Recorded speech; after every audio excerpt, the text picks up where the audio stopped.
اس کو رد کیا ہے, تو وہ اس کا جواب ہی پی جاتے ہیں. وہ چیلنج ان کے چل رہے ہیں, لوگ ان کے حوالوں سے متاثر ہیں. تو اگر وہ 8 رکعت والی حضرت عمر سے ثابت ہوتی تو اس دور میں کتنی رکعتیں مشہور چلتی؟ 8. حرم میں بھی 8 ہوتی, مسجد نبوی میں بھی 8 ہوتی, اور 1400 سال سے حرم اور مسجد نبوی میں 8 ہی چلی آ رہی ہوتی. ابو حنیفہ بھی 8 کے قائل ہوتے, امام شافعی جیسے محدث اور مجتہد بھی 8 کے قائل ہوتے, امام احمد جو امام بخاری کے استاذ ہیں وہ بھی 8 کے قائل ہوتے, امام مالک بھی 8 کے قائل ہوتے, اور عبداللہ بن مسعود بھی 8 پڑھ رہے ہوتے, اور عثمان بن عفان بھی 8 پڑھ رہے ہوتے. ہم کہتے کہیں کوئی ضعیف روایت بھی نہیں ملتی کہ عثمان بن عفان کے دور میں 8 ہوئی, حضرت علی کے دور میں 8 ہوئی. 20 والی تو بہت ساری ملتی ہے ہمیں, تو اس لیے, اور تواتر عملی بھی ملتا ہے. 150-200 سال پہلے فقہا بیان کرتے ہیں کہ پوری روئے زمین پر ہمیں کوئی بھی مسجد نظر نہیں آتی, ٹریولنگ ہوتی تھی نا اس زمانے میں بھی, کہ کہیں بھی ہمیں 20 رکعت سے کم 1 رکعت مل رہی ہو. اور ویسے بھی ایک بات ہے, محدثین نے اس نماز کو تراویح کا نام دیا ہے. یہ بہت اچھی طرح سمجھو, یہ ہم نے نام نہیں دیا کہ علماء دیوبند یا حنفی یا شافعی لوگوں نے. اس نماز کو تراویح کا نام کس نے دیا؟ بولو, محدثین نے. اس پہ باب جو باندھا جاتا ہے نا تراویح کا, یہ میں اور آپ نے, کون؟ محدثین. اب تراویح کا جو لفظ ہے نا وہ 8 رکعتوں پہ فٹ ہی نہیں بیٹھتا ہے, کیونکہ امام بیٹی حدیث لے کر آئے ہیں, روایت لے کر آئے ہیں. حدیث سے میری مراد روایت, کہ اسلاف جو اس کو تراویح کہتے تھے اس لیے کہ اس میں ہر 4 رکعتوں کے بعد لوگ تھوڑا سا وقف کرتے تھے, تو 4 رکعتوں کو انہوں نے ترویحہ کہنا شروع کر. روح آرام کو کہتے ہیں, ترویحہ اس سے نکلا ہے. 4 رکعتوں کے بعد کیا کرتے تھے؟ آرام. تو اس لیے ہر 4 رکعت کو ایک ترویحہ. تو اب محدثین نے اس کو نام کیا دے دیا؟ تراویح, فقہا اور محدثین نے. تو اس کی وجہ محدثین بیان کرتے ہیں کہ تراویح کا نام اس لیے دیا گیا کہ ہر 4 رکعتوں کے بعد تھوڑا ریسٹ کیا جا رہا ہے.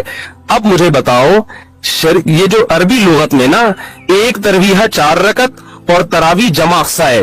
عربی میں جمع کے لیے کم سے کم 3 فرد ہونا ضروری ہے. جیسے رجل, ایک آدمی, بھائی چل رہی ہے ریکارڈنگ, رجل ایک آدمی, رجلانی 2 آدمی, رجال 2 سے زیادہ. تو تراویح 2 ترویحوں سے زیادہ, 2 ترویحیں بنتے 8 رکعتیں, اور تراویح بنتی 8 سے زیادہ. کتنی زیادہ یہ اس میں سب آ سکتا ہے. تو 8 رکعتوں پہ تو تراویح کا لفظ فٹ ہی نہیں بیٹھتا, تو محدثین اس کو تراویح کیسے کہیں گے, اور تراویح کے بعد کیوں باندھیں گے؟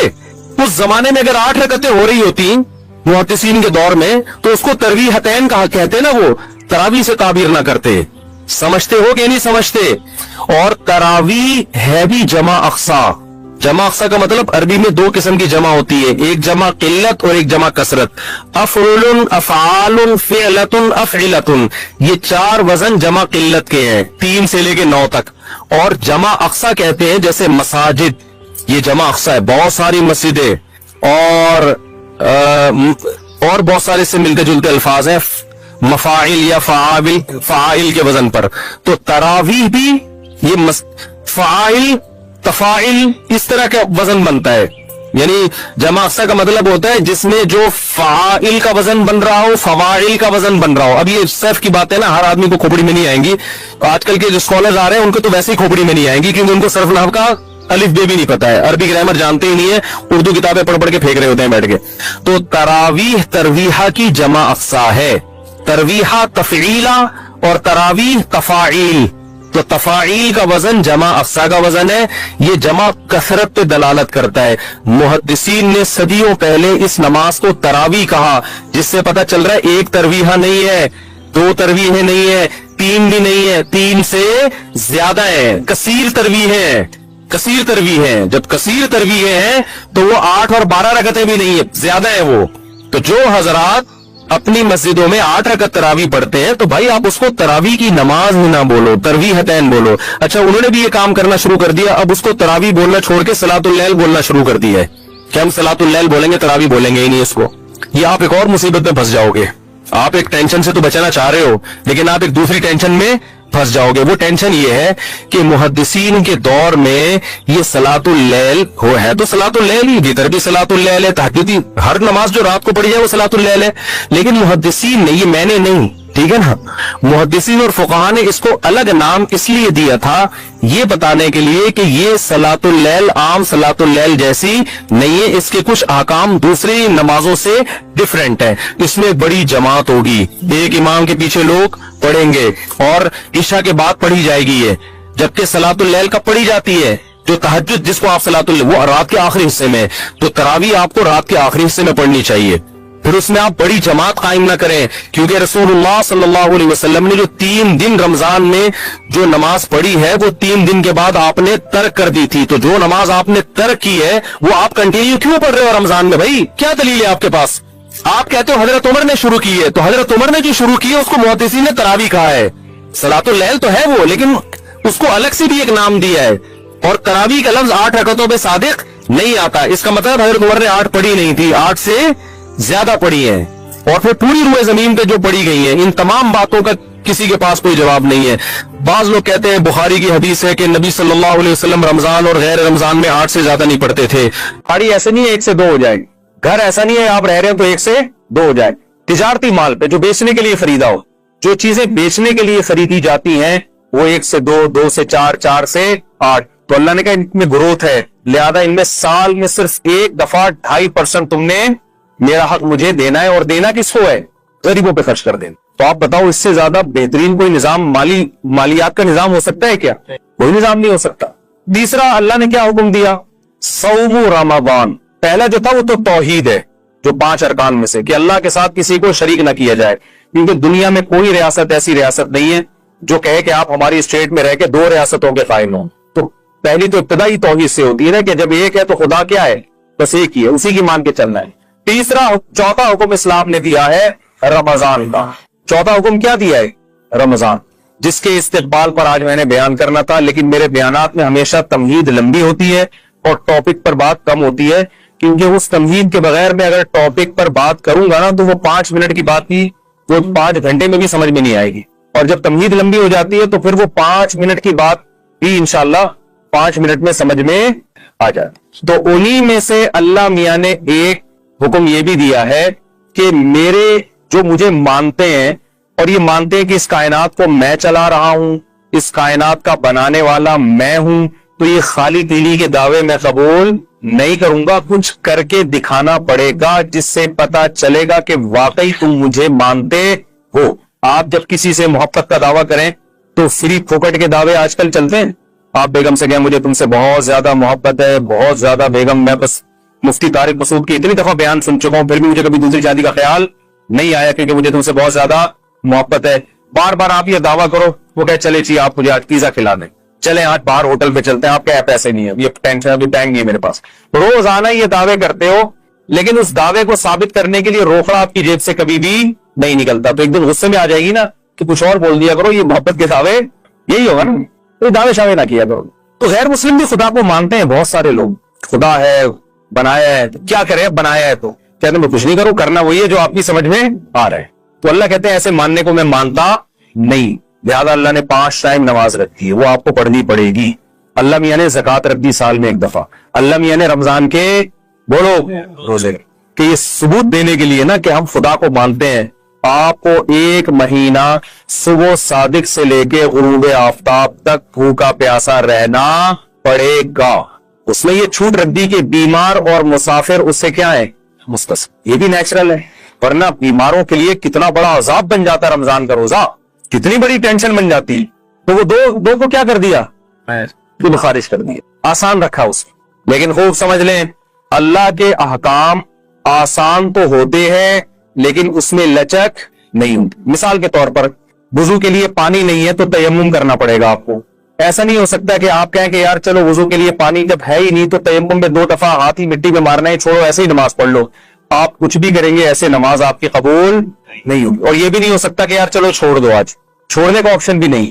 یعنی یہ تو کر دیا سفر میں 2 رکعتیں پڑھ لیں آپ, لیکن چھوڑنے کا آپشن نہیں رکھا. چھوڑنے کے تو یہ میدان جنگ میں لڑ بھی رہے ہو تو نماز کے ٹائم پہ آپ کو نماز پڑھنی پڑے گی. طریقہ بدل دیا کہ گھوڑے پہ سوار ہو تو وہی سواری پہ پڑھ لو, جس سے پتہ چلتا ہے کہ اسلام کے احکام میں آسانی ہے جتنی اللہ نے ڈال دی. اس کے بعد نو کا آپشن آپ کے پاس نہیں رہتا. ہمارے ہاں بہت سے لوگ رمضان میں یہ کرتے ہیں کہ جی چونکہ اللہ نے مسافروں کو چھوٹ دے دی ہے, بیماروں کو چھوٹ دے دی ہے, اس سے خود یہ نتیجہ نکالنے لگتے ہیں اس کا مطلب اللہ بڑا غفور رحیم ہے, کوئی ٹینشن ہو تو چھوڑ سکتے ہیں آپ. نا نا نا نا نا نا, سفر اور بیماری کے علاوہ اب چھوڑنے کا آپشن آپ کے پاس نہیں. شدید ترین گرمی ہے, نہیں چھوڑ سکتے. آپ مزدور ہیں, آپ نے دوپہر گرمی میں کنواں کھودنا ہے, تو بھی آپ رمضان کا روزہ نہیں چھوڑ سکتے. یہ اس عذر کو عذر مانا نہیں گیا ہے. لوگ اکثر ہم سے پوچھتے, گرمی کے روزوں میں خاص طور پہ زیادہ پوچھا کرتے تھے کہ ایک مزدور دوپہر کو کدال چلاتا ہے, کنواں کھودتا ہے, وہ تو ناممکن ہے کہ رکھے وہ روزہ, وہ تو مر جائے گا پیاس سے. میں اس سے کہتا تھا بھائی یہ چونکہ میرا مذہب میں بنایا ہوا دین تو ہے نہیں, ہوتا تو اسمبلیوں میں تو قانون ہو جاتا ہے نا کہ یار یہ تھوڑی پبلک کو ٹینشن ہو رہی ہے. دیکھو رسول اللہ صلی اللہ علیہ وسلم کے دور میں خاتون آئی, انہوں نے کیا کہ یا رسول اللہ میرے شوہر نے مجھے ایک ایسے الفاظ بولے ہیں جس سے زمانے جاہلیت میں یہ سمجھا جاتا تھا کہ طلاق ہو گئی ہے, حالانکہ وہ ایسا نہیں تھا, زہار جسے کہتے ہیں. تو نبی صلی اللہ علیہ وسلم نے فرمایا میں تمہارے لیے کوئی رخصت نہیں پاتا, طلاق ہو گئی ہے, بیوی حرام ہو گئی ہے نا. تو وہ عورت اللہ سے دعائیں مانگتی رہی, آسمان سے وہی نازل ہوئی کہ ان الفاظ سے طلاق نہیں ہوتی بلکہ کفارہ دے دیں گے تو نکاح ان کا باقی ہے.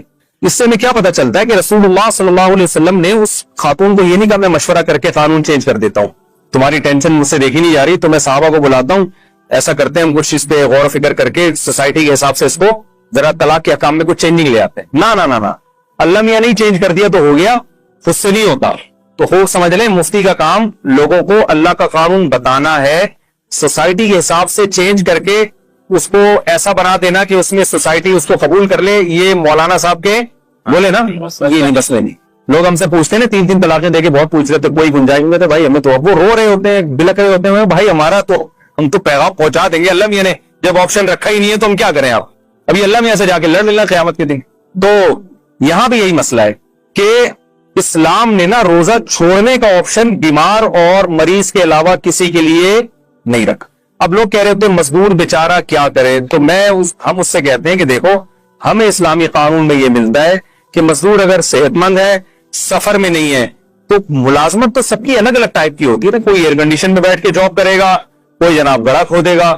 تو اب ایسا کوئی اسلام نے معیار نہیں رکھا کہ جس کو 1 گھنٹہ مزدوری کرنی ہے تو وہ روزہ چھوڑ سکتا ہے, جس کو 2 گھنٹے کرنی ہے یا آدھے گھنٹے کرنی ہے وہ نہیں. ایسا ہی کچھ نہیں ہے, سب کے لیے برابر ہے. ہاں یہ ضرور ہے کہ روزہ وہ رکھے, اور اگر حالت غیر ہو جائے روزہ رکھ کے, ناقابل برداشت حالت ہو جائے تو پھر توڑنے کی اجازت ہے, بیمار ہونے کا خطرہ ہو. کیونکہ جیسے بیمار کو روزہ چھوڑنے کی اجازت ہے, ایسے ہی بیماری کے خوف میں آپ کو روزہ توڑنے کی بھی بولے نا بھائی اجازت ہے. جیسے شوگر کے پیشنٹ نے روزہ رکھ لیا, بعد میں دیکھا شوگر بہت ڈاؤن ہو رہی ہے, حالت خراب ہو رہی ہے, تو روزہ وہ توڑ سکتا ہے. تو اب یہ شوگر کے ساتھ خاص نہیں ہے. مزدور کو اگر یہ خطرہ ہو گیا کہ مجھے پیاس اور اتنی زیادہ لگ رہی ہے کہ میں نے اگر روزہ نہیں توڑا تو میں بے ہوش ہو جاؤں گا یا خدا نہ خواستہ مر جاؤں گا یا میرے شوگر لیول ڈاؤن ہوگا جس سے کوئی بھی بیماری ہونے کا خطرہ ہے, تو جب اس کا یہ خیال اور غالب گمان ہو کہ ایسا ہو جائے گا تو ایسی کنڈیشن میں اسلام اس کو روزہ توڑنے کی اجازت دیتا ہے. تو علماء کہتے ہیں جو کوئلے کی کان میں کام کرتے ہیں نا, روزانہ روزہ رکھیں گے اور روزانہ حالت غیر ہونے پر یہ اچھا کتا, یہ برا کتا, کتا ہی ہے, اچھے برے نہیں ہوتے اس میں. انسان کو جو انسانوں پر فضیلت ہے وہ اچھے بھی ہوتے ہیں اور انسان برے بھی ہوتے ہیں. بیان تو میں کئی بار کر چکا ہوں کہ انسانوں کی فضیلت کس بیس پر ہے بھائی, اچھائی اور برائی کی بیس پہ ہے. صحت کی بیس پہ انسانوں کو فضیلت نہیں ہے, اس کو جزوی فضیلت کہتے ہیں. جزوی موضوع سے میں ہٹ نہ جاؤں, وہ میں نے مثال دینی ہے کہ انسان پروٹین کا پابند ہوتا ہے, جانور نہیں ہوتے, یعنی قانون کا. یہ میں مثال سے ہٹ نہ جاؤں, یہ مجھے یاد دلانا ہے کیونکہ میں دائیں بائیں بہت چلا جاتا ہوں پھر. تو انسان جو ہے, انسان وہ اچھے بھی ہوتے ہیں برے بھی ہوتے ہیں, اور جانور کیا ہوتے ہیں, سارے ایک ہی جیسے ہوتے ہیں. اب انسان کی اچھائی اور برائی اس میں دیکھا جاتا ہے, کچھ لوگ صحت مند ہوتے ہیں, کچھ کمزور ہوتے ہیں. ہم صحت مند کو کہتے ہیں اچھا ہے یہ, کمزور کو کہتے ہیں اچھا نہیں ہے. تو اس کو کہتے ہیں فضیلت جزوی. دیکھو کسی بھی جنس کو, کسی بھی نوعیت کو جو فضیلت حاصل ہوتی ہے نا, وہ فضیلت 2 طرح کی ہوتی ہے. اس مضمون کو خوب اچھی طرح سمجھے. ایک فضیلت کی بنیاد یہ ہوتی ہے کہ جو اصل ہے اس میں مثالوں سے بات سمجھاتا ہوں. جو میرے پرانے بیان سن رہے ہیں ان کو تو یہ بات بہت واضح ہوگی کہ آپ نے مزدور کو بلایا کنواں کھدوانے کے لیے. 4 مزدور آئے آپ کے پاس, کیا کھودنے کے لیے, کنواں. اب 4 میں سے ایک کو ٹھیکہ دینا ہے آپ نے. اصل کام ان کا کیا ہے, کنواں کھودنا. ایک کو آپ نے کام دیا کہ یار تو